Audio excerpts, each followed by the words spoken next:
This is Jennifer Gonzalez welcoming you to episode 227 of the Cult of Pedagogy podcast.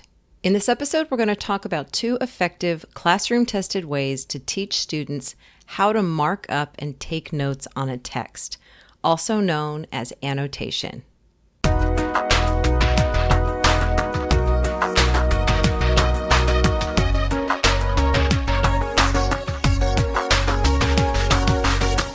If you were to open up any book I own, you would probably see my handwriting on some of the pages. You'd also see lots of underlining, brackets around whole paragraphs, and check marks, question marks, and exclamation points in the margins. The more of these marks and notes a book has, the more I probably got out of it. Every time I stopped to take a note or make a mark, I was processing what I read more deeply, making connections, reminding myself of things I wanted to remember later.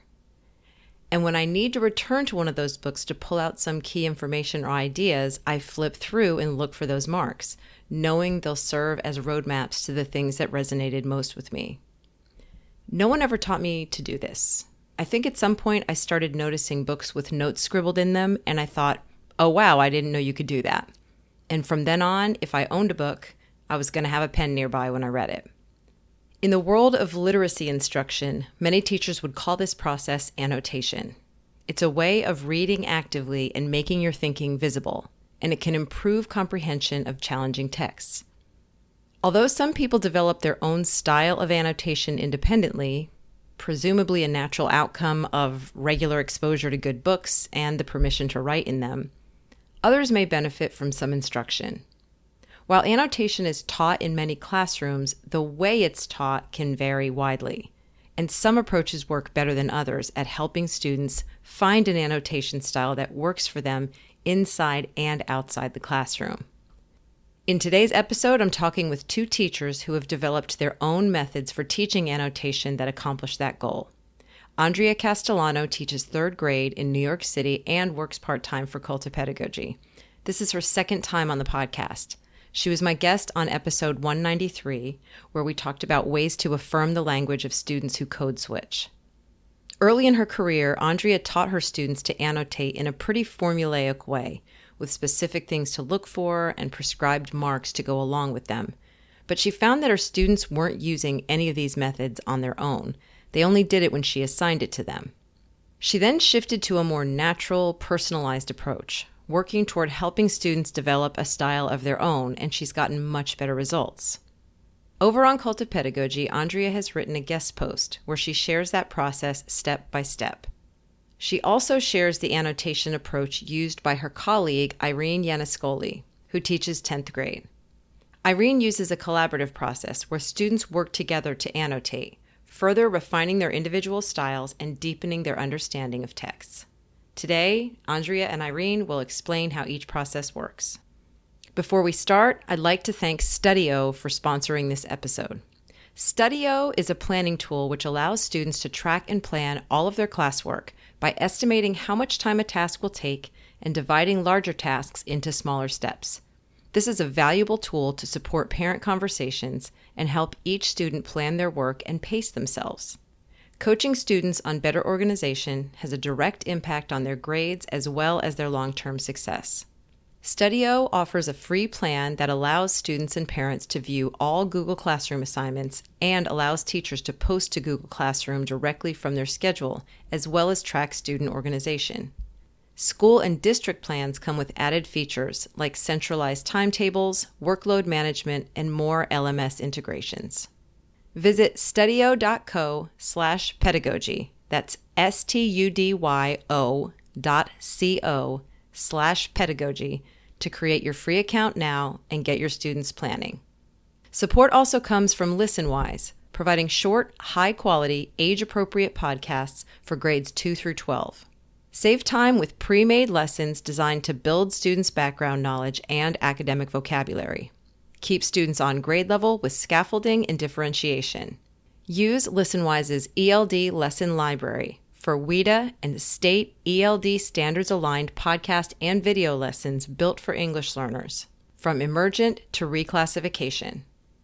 ListenWise gives you comprehension tools like quizzes, interactive transcripts, graphic organizers, and a text-to-speech toolbar with translations in over 15 languages. Start a free trial today at listenwise.com. Now here's my conversation with Andrea Castellano and Irene Yannascoli about the art of annotation.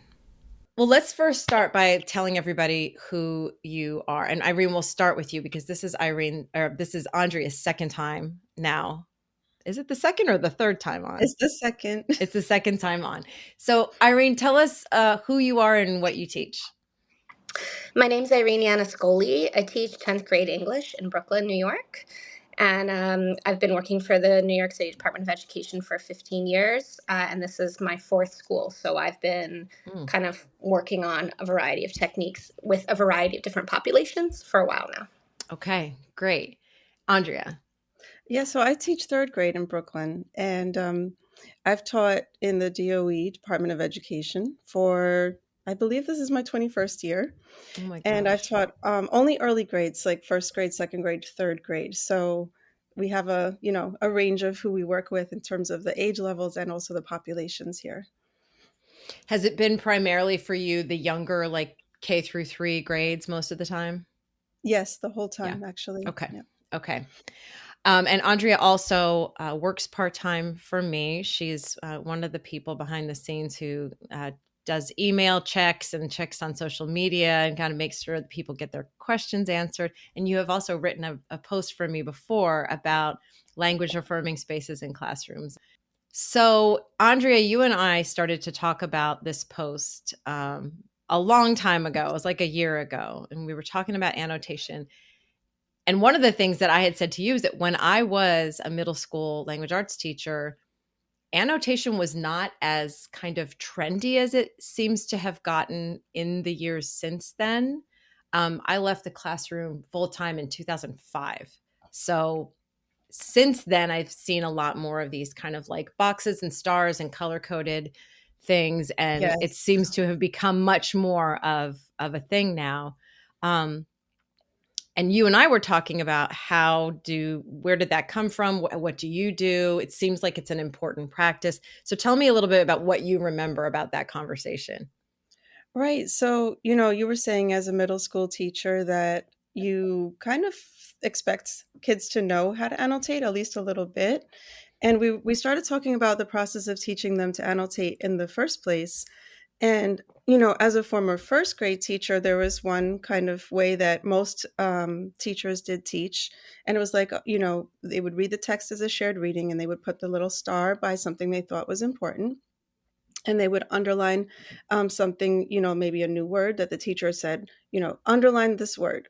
And if they would say, okay, put a heart by this part because you like it.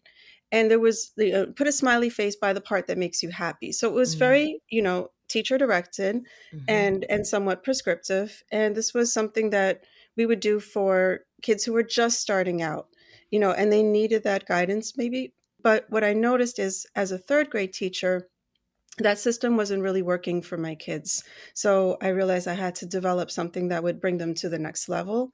And part of that is, teaching them to be active readers, to be thoughtful readers, and to trust themselves as readers when they find something important in the text, that they value what they value, not because the teacher said it's important, but because they found something valuable in it. And that's it's a whole mindset shift, learning to trust yourself as a reader, that what you think is important is worth writing about or annotating.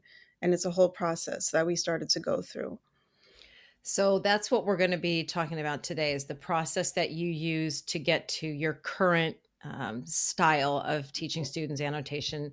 And then you said, hey, I have this colleague, Irene, who teaches high school, who also does annotation with her students. And it would be interesting to see the method that Irene uses to, not necessarily teach her kids how to do annotation, but have them do this really cool collaborative process. So after we talk about your process, we're going to then hear from Irene about how students do annotation in her class. And our hope is that this will help any teacher who is wanting to do more annotation, maybe seeing that it's not doesn't seem like that great of a practice. I think I've heard kids say, "Oh, I hate annotation." And I think it might have even been my own kids said that at one point. And I said, "Why?" And they described something that was very rigid. And it sounded like they really didn't get anything out of it. And so that kind of stuck out to me too. When you say, because one of the things that you said earlier was it wasn't really working for me, for my third graders. What were you noticing that made you think that? Well, I mean, I noticed that they were just resistant to it, first of all. Mm, They didn't see the value in it. And unless I was standing over them saying, underline something, they weren't going to do it. hmm And then when it came to, determining what was even important in the first place, what I quickly realized was they didn't have the confidence or the knowledge even to decide for themselves what was important. So they would just underline randomly anything, which wasn't helpful. mm. It didn't help them to understand the text any better. They were just going through the motions. So that's why they needed something that was a more responsive approach, that was self-directed, and that's why we are here. And that actually kind of resonates exactly with the way my kids sort of treated it when they talked about it, when they would come home and say that they had annotation. And it was just, they didn't get anything out of it. So explain for us how you teach third graders now to annotate in a more, what we're calling a more responsive way. Well, it's a process, and Okay. it does take a long time, and that's intentional, because what we're doing is we're doing a whole mindset shift in how we approach texts. And this is not something you can do in, 3 to 4 lessons. It's not a strategy per se. It's a practice. Okay. So, that being said, what we're doing is, and actually I can explain that a little bit more about, the mindset shift, meaning we're not looking for answers in the text. We're hmm not going in and seeking, certain elements, or checking off things on a checklist. What we're doing is we're approaching the text with an open mind, and we're seeing what resonates with us. So, like I said before, teaching them to trust themselves and to really be, to engage with text in an interactive way, it requires a lot of practice and feedback for them to get to the point where they can be confident in what they're doing. So I start with a lot of modeling, really just having them see and hear what that looks like from me. And I'm a person who reads. If I need to really read and understand something, I'm not talking about like a, a light story or something on the beach, Mm, but if I'm reading to understand, I have a pen in my hand. I'm even taking notes on the side. This is just my practice as a reader, because I process differently with that mm. pen in my hand. Yes. And so it's easy for me to say, here's, I'm reading this 2 paragraphs to you, and I'm going to stop here and underline this, and I'm going to tell them, I'm going to think out loud what my process is, why I underlined that thing. If I circle something, I'm going to tell them why I circled it. And it may not always be exactly consistent, but I try to keep it consistent for, just not just like make it chaotic for them, but Mm, most of the time I'm circling certain like words. I'm underlining full sentences. I'm writing notes in the margins, things like that. And they watch me do it. And then after that, then it's time for them to practice it. So I'll do a small chunk at a time.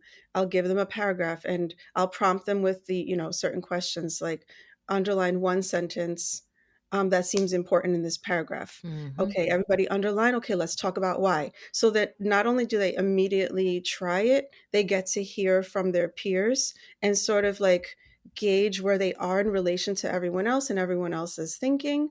And the beautiful thing about it is it can go either way. One, if they agree with everyone and everyone agreed with them, then that is a reinforcement of its own. And then if they had a different perspective and they thought of something that someone else didn't think of, mm. that also reinforces the idea that we don't all have to have the same response. We don't all have to have the same um, annotations in order for us to all be making meaning from the text. So we learn from each other. Okay, this person said this thing. I never thought of that. And it becomes sort of a collaborative process in those small moments. And that's really continually reinforcing this idea that there's not a right way to do this. There's not a right answer that we're all looking for, which Correct. is really what you originally were hoping to get to, that this is a very personalized, customized thing for each person. Right. And that doesn't mean that you can just do whatever. Mm-hmm. There are things that, elements of text that we need to be aware of and we look for. So I have a list of look fors. And these are some of the things that might come up when regardless of what kind of text we're reading, like we're looking for main idea, central message. What is the author really saying to us? How is Mm-hmm. the author really saying these things? So we look at language choice, word choice, style, things like that. And so over time, they start to realize, like, when I find these things, these are the things worth noting, Mm. in addition to my own reactions.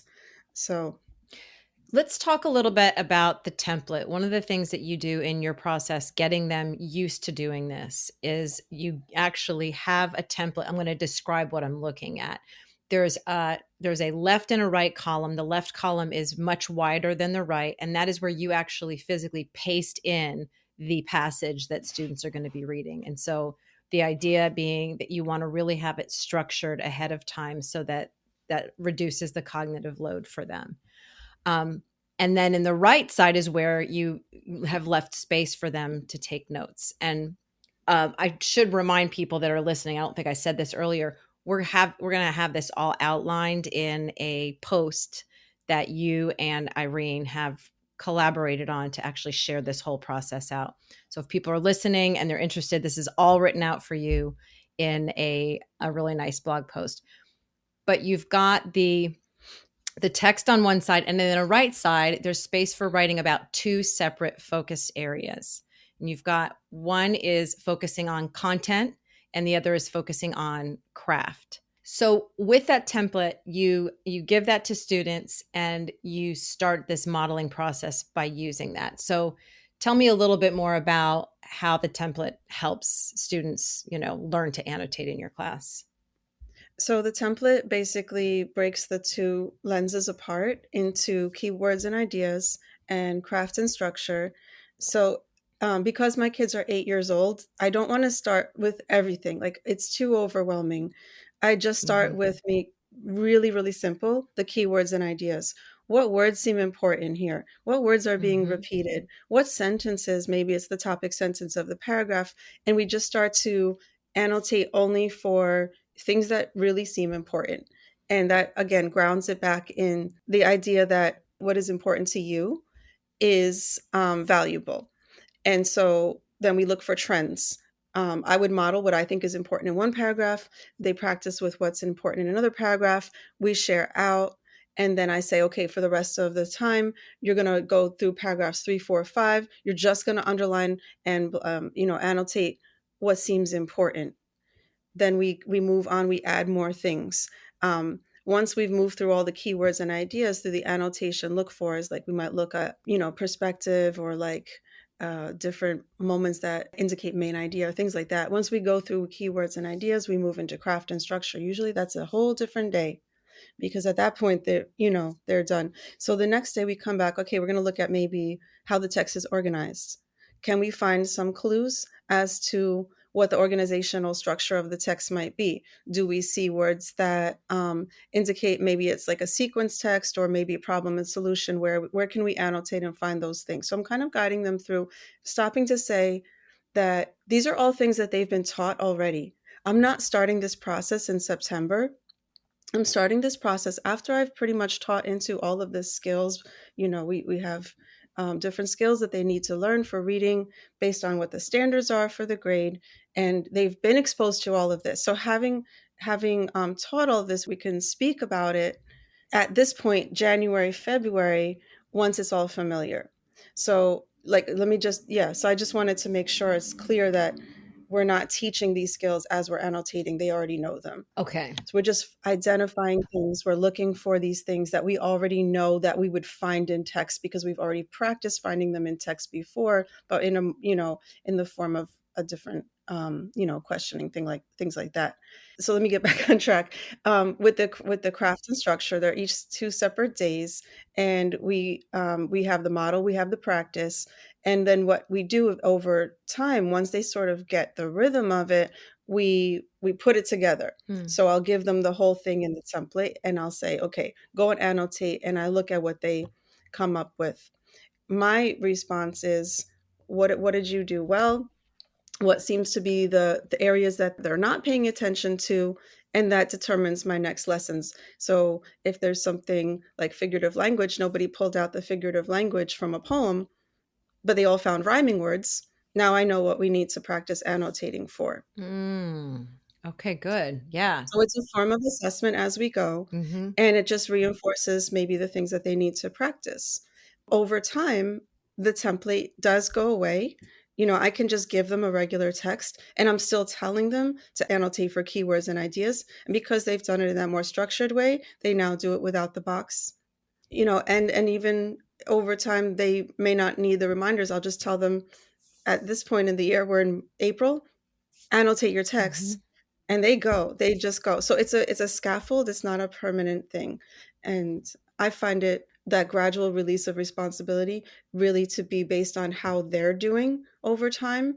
Some kids are, they're ready to let go earlier. Other kids really need that template to remind them of exactly what to do for a little bit longer. So that template, we're going to provide that in your blog post so that if people would like to, first of all, they'll be able to see it in the post, but then we'll provide a link to share that so that if people want to not have to reinvent the wheel, they can grab a copy of that and use it with their students too. You were saying that they did well by the end of the year. Do you see by the end of the school year that most of your students are independently annotating in a way that looks really meaningful? Oh yeah, there's such a huge difference.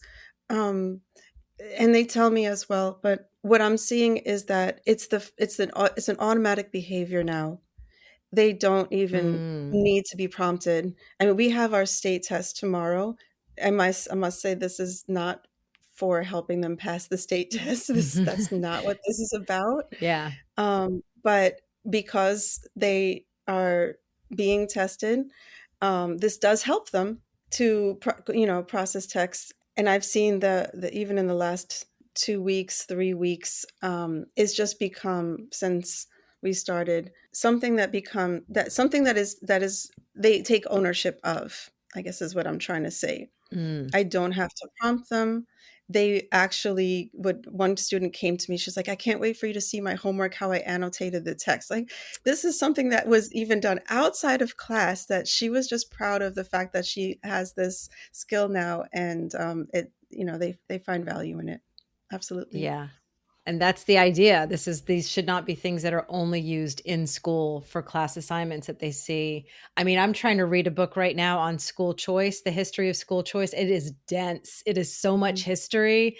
That thing is marked up. And I've been thinking this whole time we've been working on this post together. So I'm thinking a lot more about my annotations and why I make the things that I do. But it absolutely is such an important skill if you ever have any plans to read things that are challenging. And so the fact that you're teaching your students the value of that and how to do it for themselves is fantastic. Can I just say, like, this practice is not part of the provided curriculum? That this is Mm. something that we do in addition to, like, I'm in elementary, and students either they're reading real text, from the classroom library, where they can't write in them because they're not their books, Yeah. or they're reading in basal readers where they have like these designated boxes for note taking.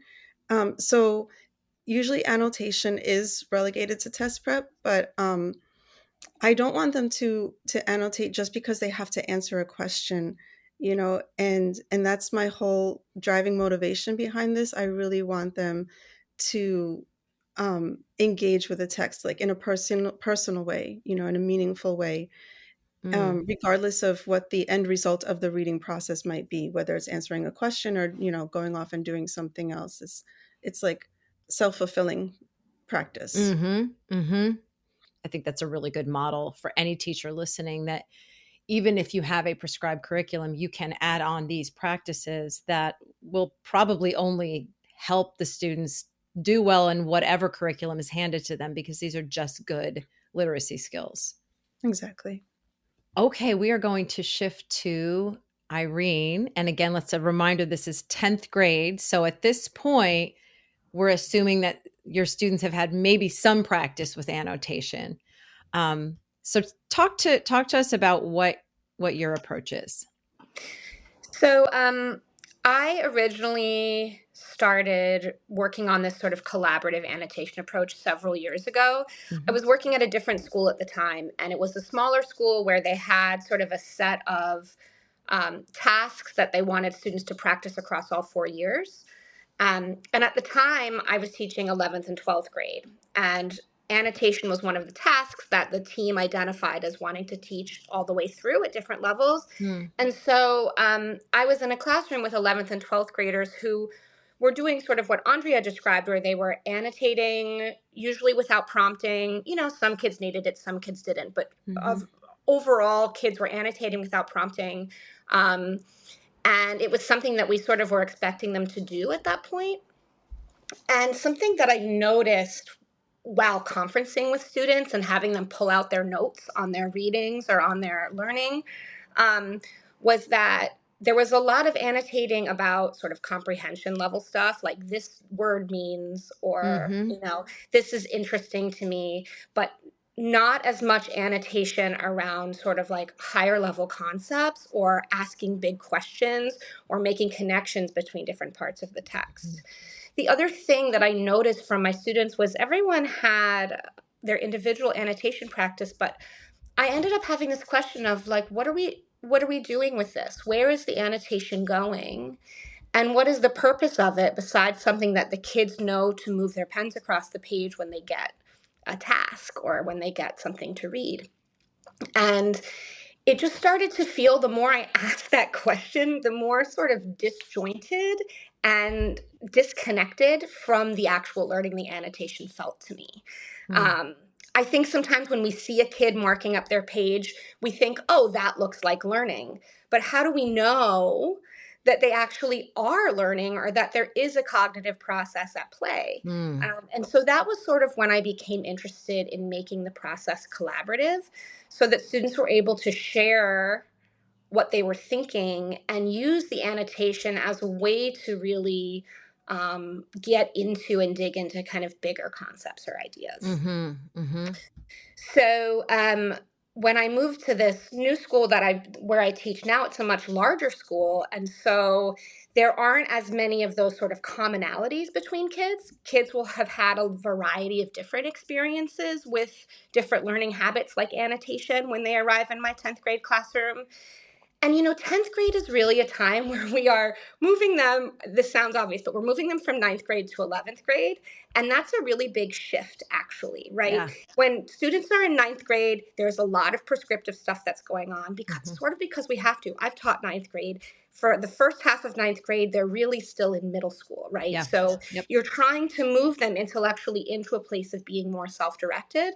And 10th grade is that critical year. And this is kind of why I like teaching 10th, where we're trying to move them from being more dependent learners into more independent learners. And so what I find with my 10th graders is they have a variety of independent annotation practices. So when we make it collaborative and we agree on a set of guiding questions, which are sort of my version of look-fors, that helps them to have a little bit of a container for what they do when they annotate, but it still provides them enough flexibility to kind of meet the text on their own terms. But then when they're all sort of meeting the text on their own terms, but they're doing it together, there's all of this building of ideas that happens, and they're able to see how one set of ideas might lead into another set of ideas. And, you know, hey, I noticed that you said this, let's make that more complex so that we can up the level of engagement. And they really are able to challenge each other. You know, there's a little side point that I have, which is that it also helps to teach them how to talk to each other. So it does end up being a little bit of a preparation for Socratic seminar and discussion as well. It does a lot of little things that I don't always name, but there's a kind of a lot of levels to the practice. Yeah. Oh my gosh.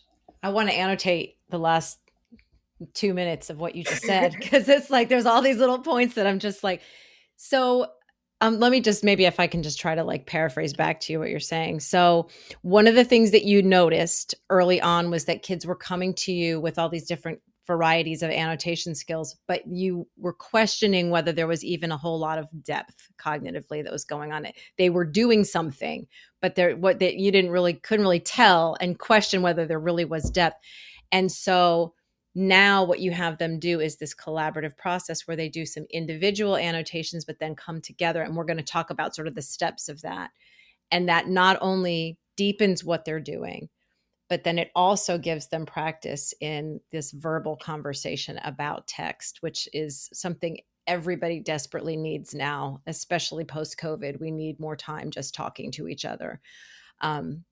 So let's, and I'm assuming that as you've done this, well, I'm going to ask you this later. I'm going to make a verbal note now. I want to remind myself to ask you also, have you found that this has deepened students' sort of comprehension of text and or their own individual annotations? But let's start with how does this collaborative process work? So the first thing that I do with the collaborative process, and this is the part of making the annotation responsive as opposed to prescriptive. Mm-hmm. Like Andrea noted, it's really not a way to teach any skills. It's a way to practice things that we've already learned. So I decide on a set of 4 kind of core competencies in my class that students have had an opportunity to practice many times. So I don't do this group annotation protocol until towards the end of the first marking period, of the first semester or the beginning of the second semester. So we're like sort of halfway through the year when we start the group annotation process. Okay.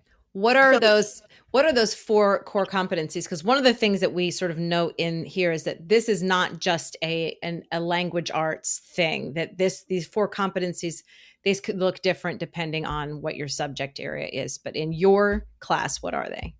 Absolutely. So in my class, I use more of a skills-based approach to assessment as well as instruction. And so we focus on skills that are transferable across a variety of texts and a variety of tasks. So in the very beginning of the year, we learn about identifying and analyzing. So anytime in English class, when I am given a text, or even if I'm starting to write, what I need to do is I need to note what I notice, and I need to name that thing. So that's identify. So I'm reading this text. I notice that the sun is being described as a flower. I notice that, and now I'm naming it. It's a metaphor or it's a simile, depending on whether they use like or as. And then at the analyze level, they're explaining how what they notice relates to a main idea or a bigger idea.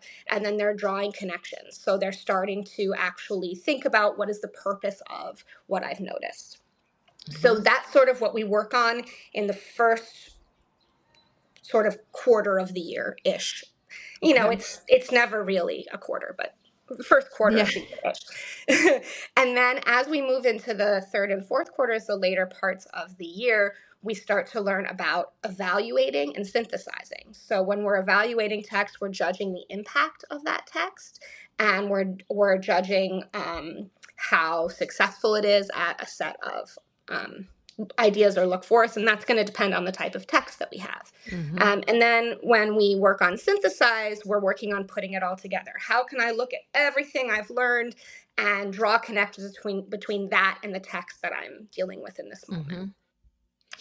So those are sort of my 4 core competencies. They're identify, analyze, evaluate, and synthesize. So this is very specific to me, but your 4 competencies could be, symbolism, metaphor, any set. I'm sorry. I know I keep making all these faces because the more I think about this, I'm thinking this could definitely work in a history class. This could definitely work in a science class, because these are just, this is kind of Bloom's. It is Bloom's. Yeah. And this, you could attack almost any text in any subject area by noticing things, making some connections to other things that you've learned or things within the text.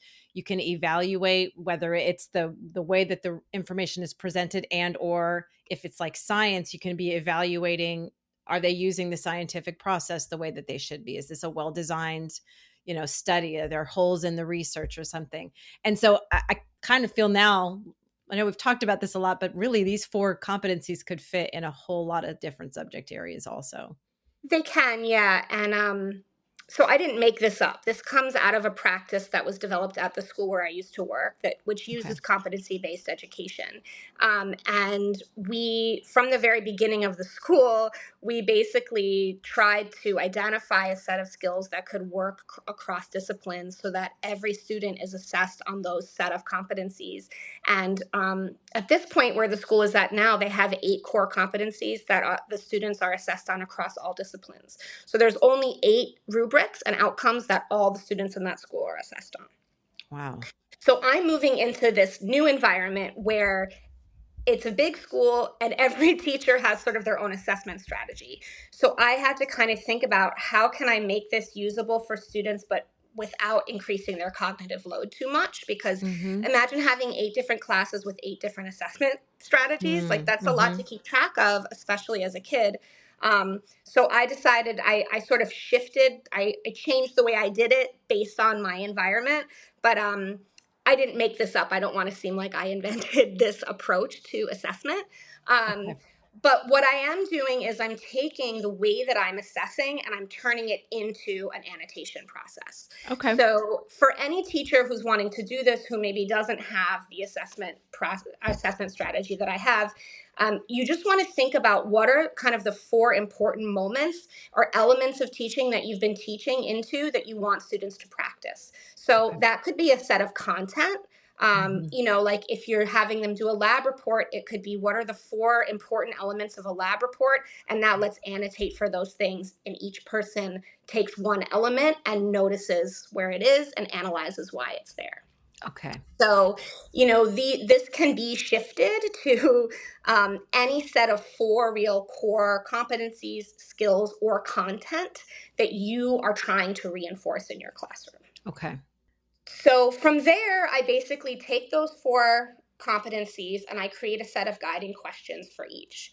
And the guiding questions are really based on actions that you do when you are doing this competency. So for identify, for noticing and naming, the questions I ask are, what are the important terms and vocabulary that you notice? That is translatable to an actual action that you can do. I noticed this piece of vocabulary, right? In analyze, I ask what themes are addressed and how do the literary devices develop that theme. So these are very kind of specific guiding questions related to, okay, when I'm doing this competency, when I'm doing this skill, this is what I do. So what I have found successful about these guiding questions in my classroom is they actually make the skills visible to the kids.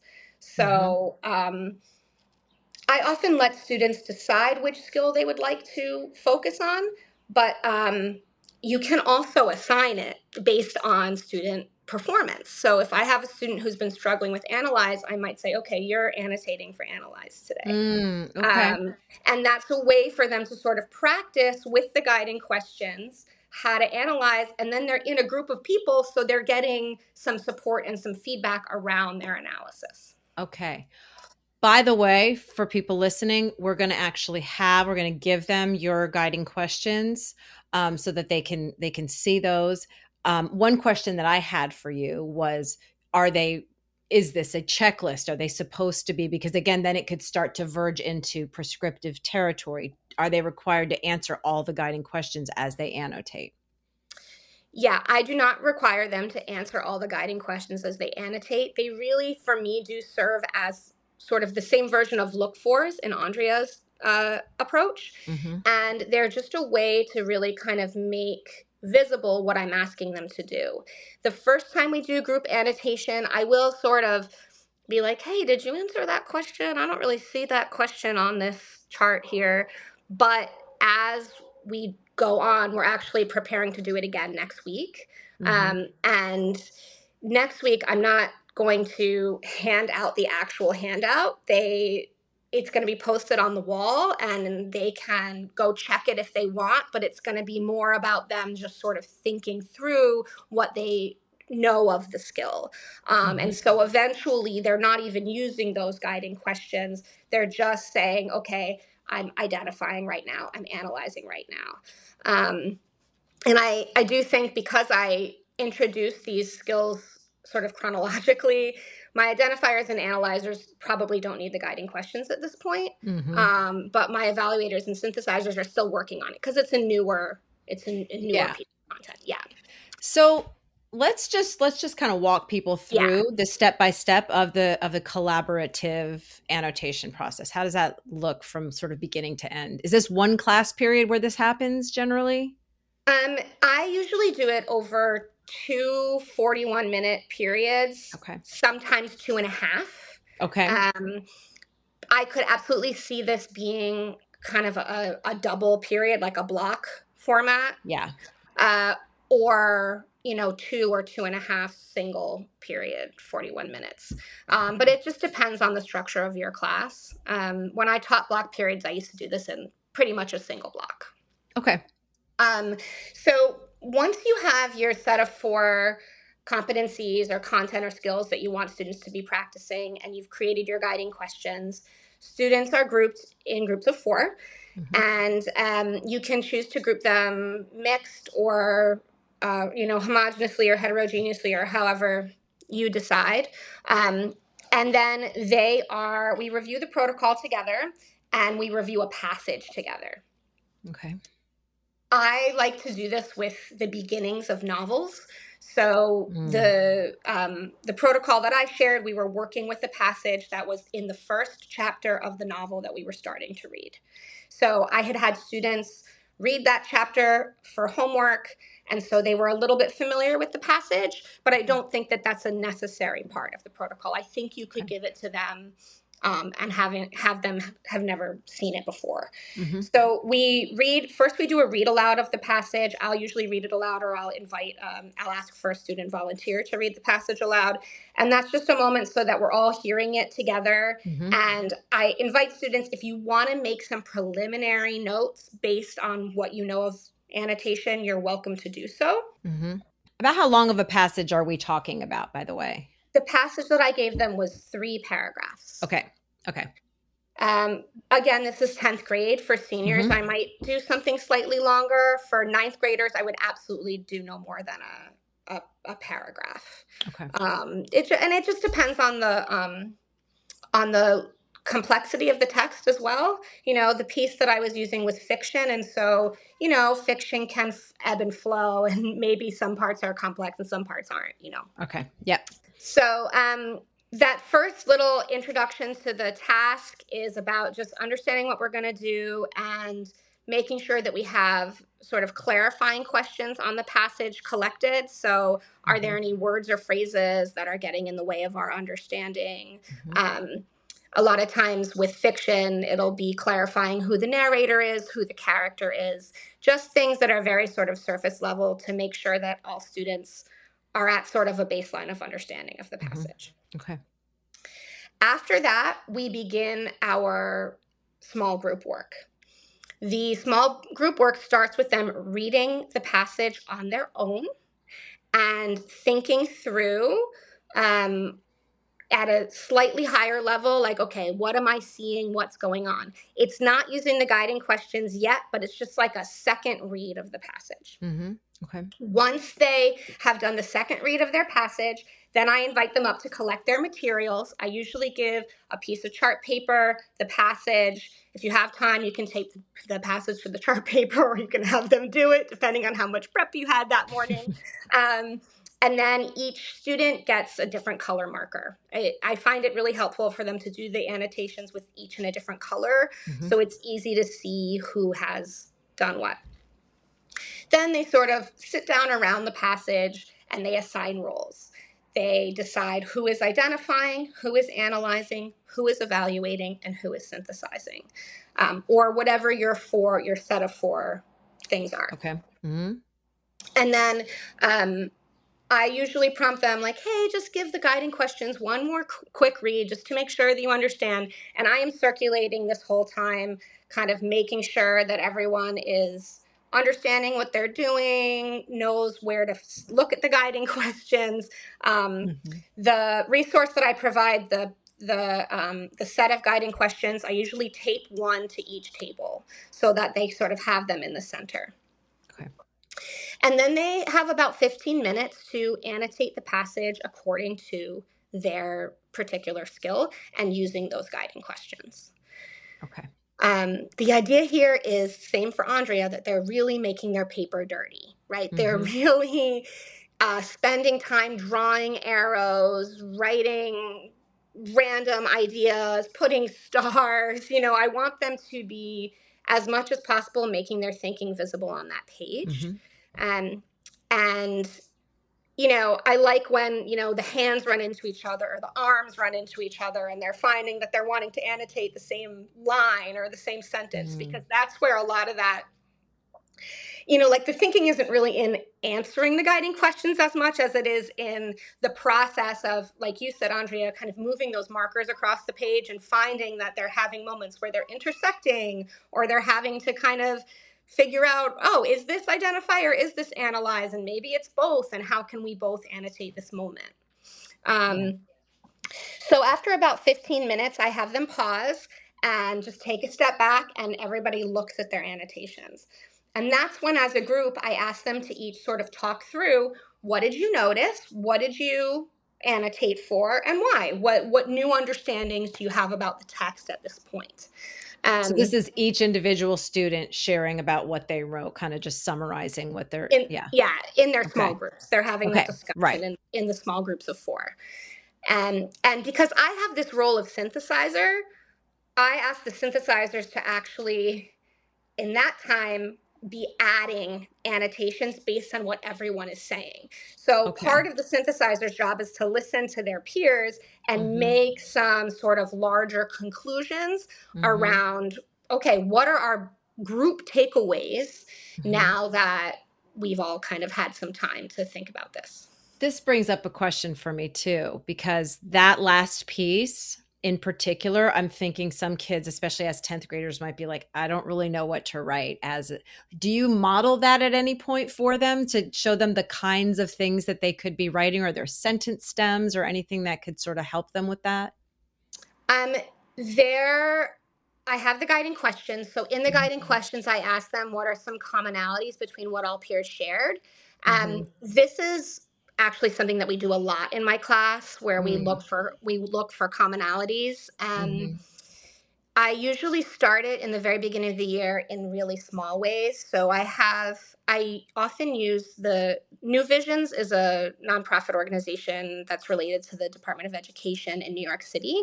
And they have a lot of really good resources. And one of them is they have micro routines that are these 5 to 6 minute thinking strategies for students. I use a lot of those micro routines. It'll be like turn and talk and my favorite one is called best thoughts. So it's like you tell your partner what you're thinking, and then your partner says back to you, it sounds like what you're thinking is. And then they switch it, and then they have a discussion. What was our best thought from those two and why? And then we share it out. So we practice this a lot in very kind of smaller ways, so that when we get to this synthesized moment, they're able to do it much more regularly. Yeah. I have never found the struggle to be so much with what are the commonalities between what our peers shared. They do struggle. I'm working right now in the evaluate piece around thinking about significance and impact. That is a hard thing to think about and talk about, and we're working through it a lot now. But what I notice is when they're talking about the meaning, a lot of them are able to hear from what other people say what the impact is on them. So I'll say, like, okay, what did your partner say that relates to the impact on them of this passage? And they'll be like, oh, well, they really connected to it because of XYZ language, or it made them feel one particular way. Um, and then I'll ask them to talk about it for them, and they can't. So Mm. it's interesting actually having this collaboration. It's much easier to hear what other people think than to sort of come up with your own ideas, I think, sometimes. Mhm. So it's kind of another beauty of the collaboration aspect of this is they're able to see what other people are doing. Okay. Okay, so they're in their small groups. They're kind of talking now about what the annotations are. The synthesizers are adding a little bit more synthesizing annotations, and then what happens next? So after that, they are moving their ideas into the whole group. So after that, we do a gallery walk. I have them take their little posters, we put them on the wall, and I have transparent Post-its, and my kids are obsessed with transparent Post-its. So they do this on transparent Post-its, but you could do it right on the posters too. You don't need Post-its. But the kids all take a set of Post-its, and they walk around and they look at each other's chart papers. And they're basically spending time responding to what the other groups noted in the same passage. I provide a set of sentence starters for this because what I noticed is it was a lot of like, yeah, agree, good job. Because they like to hype each other up, which I'm not mad at, but Right. I wanted it to be a little bit more of a meaningful moment. So I asked them to write things like, this makes me think about, I can connect this to, additionally, this could mean, or I wonder why. And Those are so great. I have those sentence starters up on the board. Sometimes they use them, sometimes they don't, but it helps them to provide some more meaningful insight to each other than just agreeing and disagreeing. Okay. And so after that round where we're on the chart paper and the whole group is sort of marking up everyone's charts, we all return to our smaller groups and we take a look and we say, all right, what have we done here? And what have we done at a more complex level than others? So something that will often happen is the kids will notice that they identified a lot of stuff and they made a lot of connections between what they identified, but maybe they didn't, do as much evaluating or asking questions. So then that's that sort of, I always ask them to have a metacognitive moment. For me, I will then ask them to decide how they want to be assessed on those posters. But I don't know that that's a really important part of the protocol. I think you could have students write a reflection and set a goal for next time about what they want to do better. Or you could just use it as a practice round and say, next time I will be assessing on XYZ. So there's a lot of flexibility in the assessment part. I think you could also have students grade each other's work. That's another space where you could have them talking to each other about their work. So there's a lot of open moments after the gallery walk for what you want to do with the group annotation. Yeah. And I guess that anybody thinking about this, an important piece is just thinking about what is your goal for doing this in the first place? Is it to get students to comprehend text better, to learn how to use annotation as a personally enriching skill? And so maybe thinking about that, working backwards from there, what do we want students to ultimately be doing and how do we get them there? And this probably will be already getting there, just the activity alone. So I guess I've got a couple of questions that I've been jotting down because I remember that Andrea, you had mentioned this in the piece that some students actually ultimately will not need any written annotation. Talk to me a little bit about that. Right. So at some point in the process, I actually asked my students to write down what they felt about annotation and if they thought it was useful for them. So I have 20 students in my class right now. I got 20 different answers. Some students were honest. I think it was about two, maybe three kids. They said, I don't really feel like it does anything for me. I can understand the text without it. Most of them said some degree of like, this is really helpful, and some were really enthusiastic about it. But for the kids that didn't find it useful, you have to think about them as individuals and why they might not be finding it useful. Is it because they're able to fluently read and comprehend the text already and they don't need this? So they don't need the support because maybe the text is at a level that doesn't challenge them. Mm-hmm. Um, I do have a kid that's reading on a fifth grade reading level, and he was one of the kids who's like, I don't need it. Now, if I gave him a sixth grade or seventh grade level text, he might then need to annotate. You know what I mean? So sometimes Okay. it has to do with Mm-hmm. the text complexity. He's processing it on his own because it's, he can comprehend. Um, Other kids, they just don't like to write. And so now you're asking them to read and you're also asking them to write at the same time. Well, that's now double work. So I understand that may be the rationale. However, for those Yeah. types of kids, I'm still going to push you to do something, like, because I can see that from your responses, whether you're talking about the text or answering questions or anything like that, there's still levels that you haven't gotten to. And I'm going to work with you to find ways to annotate that don't create stress or additional burden, but still will help you. So that's the great thing about the responsive annotation. Not everybody has to be writing notes in the margins. Not everybody has to be doing these elaborate moves, but there are ways that you can annotate and keep the process streamlined depending on that individual person's needs. So I really look at each kid and what works for them as individuals and try to push them to what's going to work for them. Irene, what about you? When it comes down to, how often are you doing this kind of group annotation? How compared to how often students are reading and maybe doing some stuff independently? Is this getting transferred over to their individual reading time, or where's the flexibility there? I guess just comment on the same thing we talked about with Andrea. Yeah, in 10th grade, as I mentioned, we're kind of moving them from from dependent to more independent learners. And so when they're in their sort of individual reading places, I will usually be reminding them of the skills, and I'll say, this last time when we read this novel, I had them choosing, do you want to be reading for identifying? Do you want to be reading for analyzing? And as you're reading, just keep those skills in mind. And I'll sometimes tell them, my students love, like, they're like, how many notes, how many post-its? I personally don't care, but I think it sometimes helps them. So I'll be like, for this passage, maybe, 5 to 7 post-its related to these concepts. Mm-hmm. But that is generally, at this point in the year for my 10th graders, much more of a loose practice. I do have students like Andrea who don't like to annotate for a variety of reasons. And the same thing, some of them don't like to annotate because they hate reading and they hate writing, or they think they hate reading and hate writing, Yeah. right? Um, and I have other students who it really just is not how they think.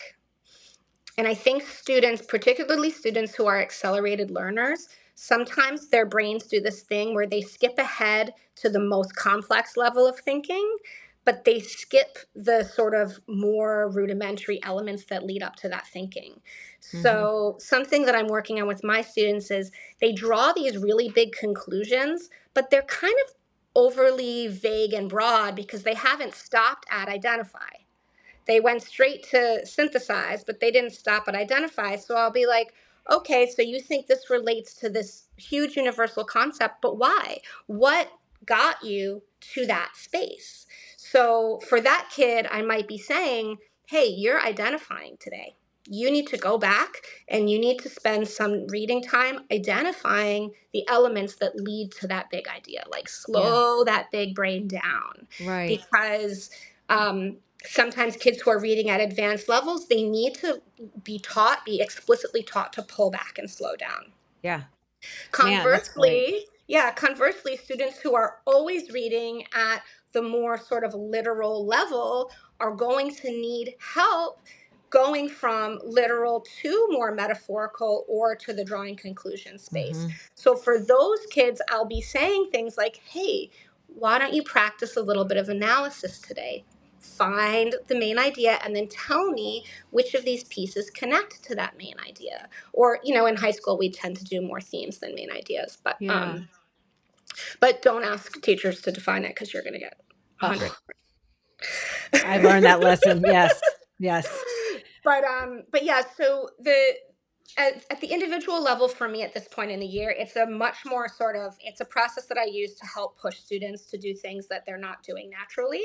Mm-hmm. And then the place where I really see the collaborative process coming into its own, like I said, is in the discussion level. So Mm-hmm. at the end of every unit, we have a Socratic seminar. And after we start doing the group annotation, there's a little bit more of the baseline comes much higher in terms of what we're discussing and why. So in the beginning of the year in my Socratic seminars, it's a lot of like, on page 57, they said this, and that made me think that.